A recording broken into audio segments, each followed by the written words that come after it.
아, 답이 없네. 라면도 없고. 뭐 이렇게 먹을 게 없어. 먹을 게 하나도 없네.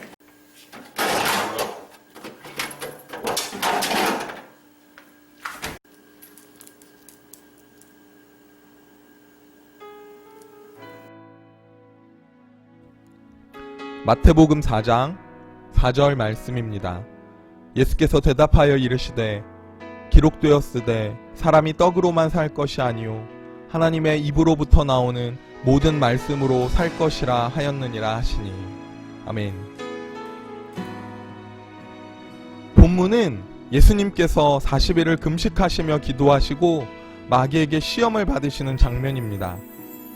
마귀가 겁도 없이 감히 예수님께 먹는 문제로 시험했다는 것은 이것이 대수롭지 않은 문제가 아니라 모든 사람들이 넘어지는 문제, 우리도 조금만 방심하면 쉽게 넘어지는 시험이라는 것을 의미합니다.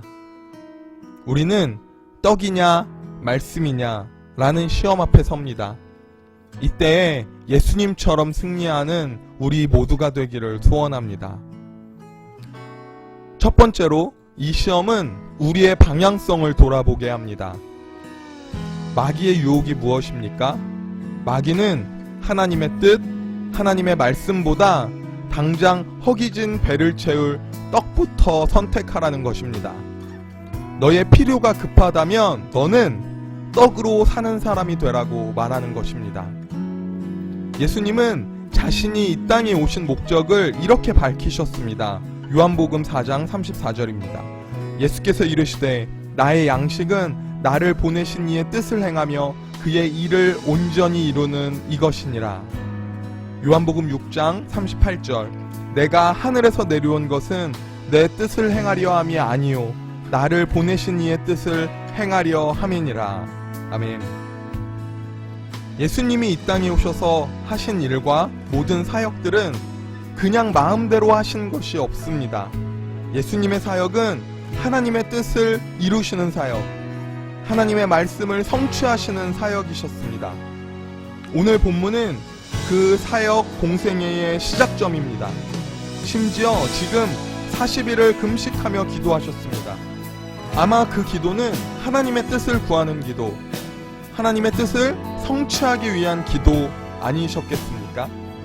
아무리 배가 고파도 하나님의 뜻을 성취하기 위해서 행하시는 것입니다. 아무리 배가 고파도 예수님은 하나님의 말씀을 행하는 것이 먼저인 것입니다. 예수님의 목적은 이러했지만 실상 그 공생의 사역은 생각보다 치열한 떡과의 싸움이었던 것 같습니다. 복음서 곳곳에서도 나오는 제자들의 모습은 음식을 구하기에 바쁩니다. 그런데 하루는 제자들이 미리 음식을 구하지 못해서 걱정하고 염려합니다. 마태복음 16장 8절입니다.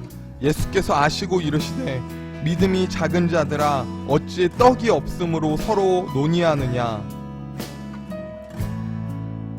왜 믿음이 작은 자라고 예수님께 혼나야 합니까? 제자들의 입장에서는 억울한 것 같습니다.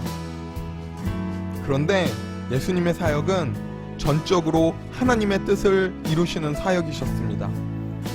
떡을 쫓는 제자들을 예수님은 책망하시는 것입니다. 두 번째로 하나님의 아들됨의 증거는 말씀입니다. 3절 4절입니다.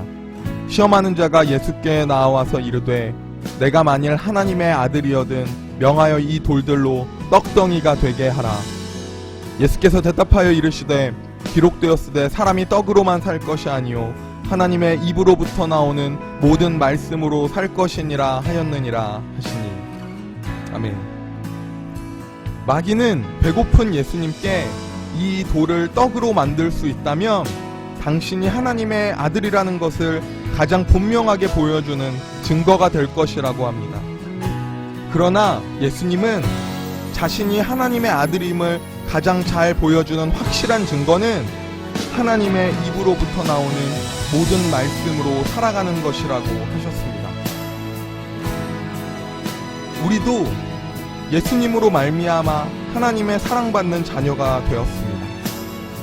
우리가 하나님의 사랑받는 자녀라는 것을 어떻게 나타낼 수 있을까요? 물질의 부유함이 아닙니다.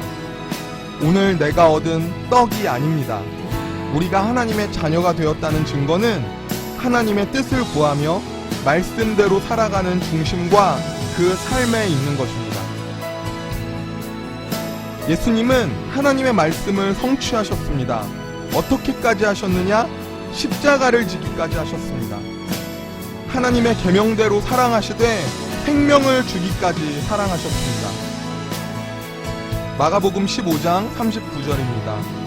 예수를 향하여 섰던 백부장이 그렇게 숨지심을 보고 이르되 이 사람은 진실로 하나님의 아들이었도다 하더라.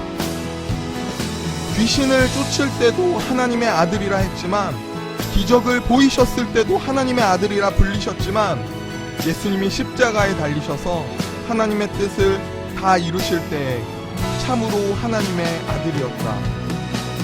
마가복음에서는 의도적으로 그렇게 말하고 있습니다. 우리가 붙잡아야 할 말씀이 있습니다. 우리는 예수님처럼 나의 십자가를 지고 예수님을 따라가야 합니다. 하나님이 사랑하라고 명령하신 그 계명대로, 그 말씀대로 예수님이 먼저 이루신 그 사랑을 우리는 따라가야 합니다. 세상의 유혹은 우리가 그 앞에 절하면 얻을 수 있다고 말합니다. 하지만 전능하신 하나님, 창조주 하나님은 그 뜻과 말씀을 이루십니다. 여러분, 떡입니까? 말씀입니까? 하나님의 뜻을 구하며 말씀 앞에 서는 우리가 되기를 소원합니다.